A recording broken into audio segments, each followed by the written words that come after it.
সামনে ত্রয়োদশ নির্বাচন। তো এই নির্বাচনে আপনার ভোট কেন্দ্রের যে সিরিয়াল নাম্বার এবং ভোট কেন্দ্র ইত্যাদি বিষয়গুলো জানার জন্য এখন আর কারো কাছে যেতে হবে না। আপনার হাতে থাকা স্মার্টফোন দিয়েই আপনারা চাইলে এই সিরিয়াল নাম্বার এবং ভোট কেন্দ্র কোথায় সবকিছুই কিন্তু খুব সহজেই জানতে পারবেন। আপনার হাতে থাকা স্মার্টফোন দিয়ে ছোট্ট একটি অ্যাপস ডাউনলোড করতে হবে প্লে স্টোর থেকে। তো এর জন্য আমি প্রথমেই প্লে স্টোরে চলে যাচ্ছি। প্লে স্টোরে গিয়ে আপনারা প্রথমেই সার্চ আইকনে লিখবেন স্মার্ট ইলেকশন ম্যানেজমেন্ট বিডি লিখে আপনি সার্চ করবেন। সার্চ করার পর এরকম একটি ওয়েবসাইট পেয়ে যাবেন। এখান থেকে আপনারা এই ওয়েবসাইটটিকে ইনস্টল করে নেবেন। আমি এখান থেকে ওপেন করে নিচ্ছি। ওপেন করে নেওয়ার পর আপনার সামনে এরকম একটি ইন্টারফেস চলে আসবে। এখানে ন্যাশনাল পার্লামেন্ট ইলেকশন নামে একটি অপশন আছে। আপনি এই অপশনটিকে সিলেক্ট করে দিবেন।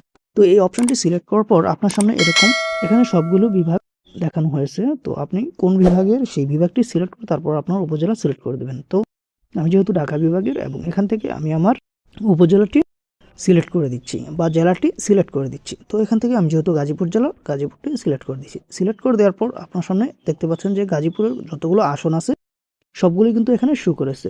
আমি যদি এখান থেকে দেখতে চাই গাজীপুর 3 আসনে কারা কারা আছে ডিটেলসে চাপ দিলে কিন্তু এখান থেকে বিস্তারিত সবকিছু আপনি পেয়ে যাবেন।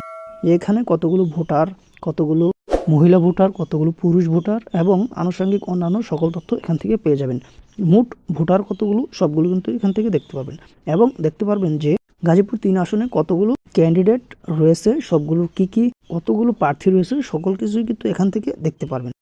তো আমি এখান থেকে আর কিছু দেখাতে চাচ্ছি না। তো আমি এখান থেকে ব্যাগে চলে যাচ্ছি। তো এখান থেকে আপনি নিচে সার্চ অপশন নামে যে আইকনটি দেখতে পাচ্ছেন এখানে ক্লিক করবেন। ক্লিক করার পর আপনার যেহেতু প্রয়োজন কেন্দ্র, ঠিকানা এবং কোড নাম্বার, যে নাম্বারগুলো প্রয়োজন ওইগুলো, তো সেহেতু আমি এখান থেকে সার্চ বারে চলে আসার পর এখান থেকে ইন্টার এনআইডি নাম্বার, এখান থেকে আপনার এনআইডি নাম্বারটি বসিয়ে দেবেন এবং এখানে ডেট অফ বার্থটি বসিয়ে দেবেন এনআইডি দেখে। তো এখানে আমি আমার এনআইডি নাম্বারটি বসিয়ে দিচ্ছি এবং এর নিচে দেখতে পাচ্ছেন যে জন্ম তারিখ, এখান থেকে জন্ম তারিখটি সিলেক্ট করে দিচ্ছি। তো সবকিছু ঠিকঠাক হয়ে গেলে আপনি যদি সকল তথ্য ঠিকঠাক দিয়ে থাকেন তাহলে জাস্ট নিচে থাকা যে সার্চ অপশনটি আছে এই সার্চ অপশনটিতে আপনি ক্লিক করে দেবেন।